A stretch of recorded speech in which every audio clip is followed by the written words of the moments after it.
Assalamualaikum everyone, welcome back to my YouTube channel Pharma Health Zone. Our topic of discussion will be the same topic, that is enzyme, but it will be the part 3. And today's content is the classification of an enzymes. कैसे हम enzymes को classify कर सकते हैं according to the different criterias. These classifications are as oxidoreductases, transferases, hydrolases, lyases, isomerases and ligases. सबसे पहले हम देखते हैं कि हम एंजाइम को नाम देते हैं तो उसको नाम देने के क्या क्राइटेरियाज हो सकते हैं. एंजाइम को हम डिफरेंट वेज से नेमिंग कर सकते हैं. लाइक फर्स्ट ऑफ ऑल हम सफिक्स एज ऐड कर देते हैं. क्या मतलब इसका कि जो भी सबस्ट्रेट होता है उस सबस्ट्रेट के ऊपर जिस एंजाइम ने एक्ट करना होता है according to the substrate and पे हमने वर्ड लगा देना है एज, ASE एज. लाइक हमारे पास एक एंजाइम है सुक्रेज और ये ऐसा एंजाइम है, नाम से जाहिर हो रहा है कि ये किस पे एक्ट करेगा, इसका सबस्ट्रेट होगा सुक्रोज. Second lipase. लाइपेज भी नाम से जैसा कि जाहिर हो रहा है कि ये एक्ट करेगा लिपिड्स पे, जितने भी फैट्स कंटेंट हैं उस पे एक्ट करने वाला एंजाइम है. Next is the urease. Urease ऐसा एंजाइम है जो कि हमारा सबस्ट्रेट होगा इस केस में यूरिया. सेकंड जो हम क्राइटेरिया बनाते हैं वो होता है एंजाइम को एक्शन की बेस पे. एंजाइम क्या फंक्शन परफॉर्म करते हैं उसकी बेस पे हम नेमिंग कर देते हैं. Like there is an enzyme transmethylase. Transmethylase ऐसा एंजाइम है जो कि कैटालाइज करेगा ट्रांसफ़र को मिथाइल ग्रुप के. एंड ऑक्सीडेज ऐसा एंजाइम जो ऑक्सीडेशन रिएक्शंस को कैरी आउट करवाए. और थर्ड कैटेगरी है based on their trivials name. Trivial name मतलब हम अपनी मर्ज़ी से ही कोई नाम रख देते हैं. And most of the cases जहाँ से वो एंजाइम ओरिजिनेट हो रहा होता है within the body. Like there is an enzyme pancreatic lipase. Pancreatic lipase ऐसा एंजाइम है जो कि पेनक्रियाज से रिलीज़ होता है और इसने लिपिड्स की डाइजेशन करवानी होती है, तो इस फेस पे इसका नाम है पेनक्रियाटिक लाइपेज. चौथी जो कैटेगरी हम देते हैं नेमिंग के लिए वो होती है किसी भी एंजाइम के डिस्टिंक्टिव फीचर्स की बेस पे. क्या मतलब? डिस्टिंक्टिव फीचर्स ऐसा एंजाइम का फंक्शन जो उसे बाकी तमाम एंजाइम से डिफ्रेंशिएट कर सकता हो.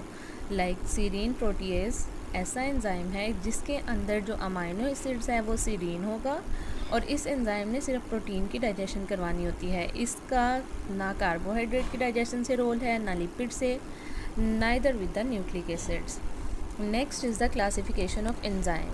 क्लासिफिकेशन का मतलब होता है किसी भी चीज़ की ग्रुपिंग करना, ग्रोबंदी करना, दर्जाबंदी करना. और ये भी हम जब भी क्लासिफिकेशन करते हैं, ग्रुपिंग करते हैं, किसी चीज़ को बेस बना के किया जाता है. अब यहाँ पे जो कंट्रोलिंग बॉडी है एंजाइम को क्लासीफाई करने के लिए, that is enzyme commission system, and you all have to remember it. इसने एंजाइम कमीशन सिस्टम के अकॉर्डिंग एंजाइम को 6 मेन कैटेगरीज़ में डिवाइड किया गया है और उसके आगे से फर्दर सब क्लासेस और सब डिवीजन्स हैं.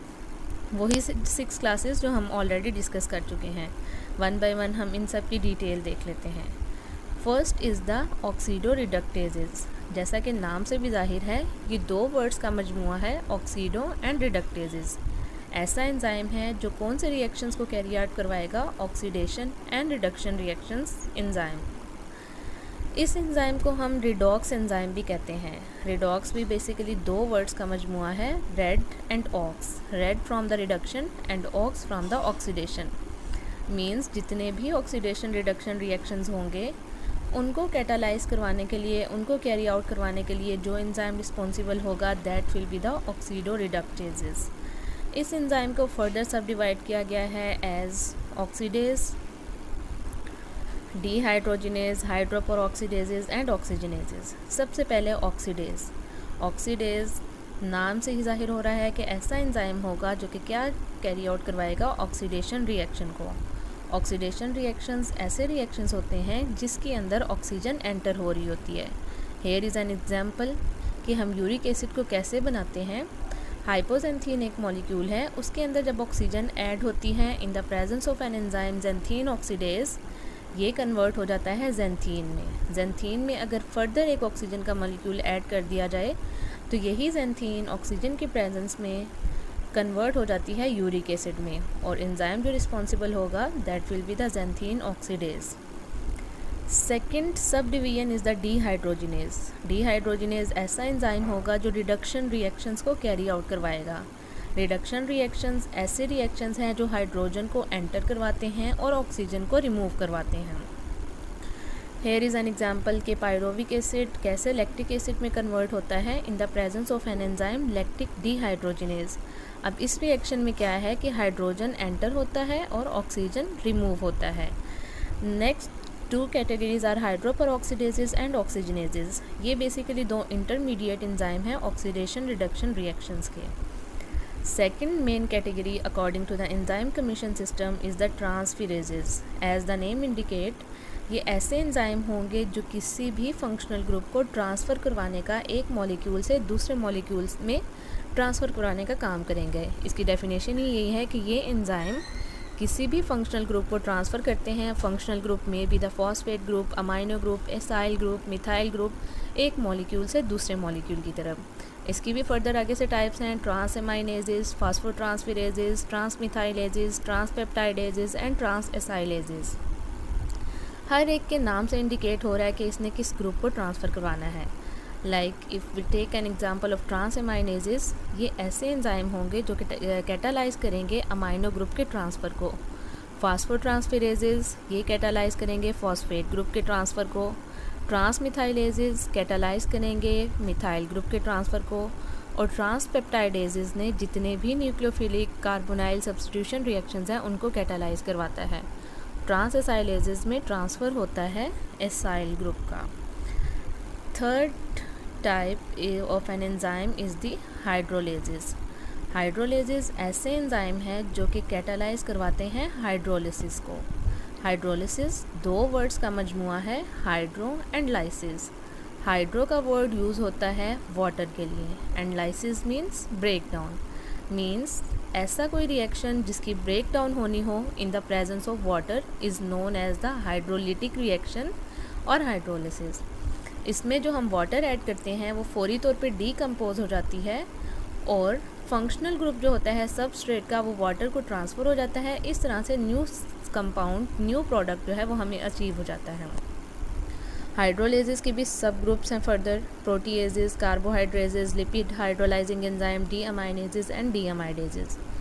प्रोटीएजेस को हम प्रोटियोलिटिक एंजाइम्स भी कहते हैं। अगेन प्रोटियोलिटिक एंजाइम, प्रोटियोलिटिक दो वर्ड्स का मजमुआ है, proteo from protein and lytic mean या लाइसिस मीन्स ब्रेक डाउन।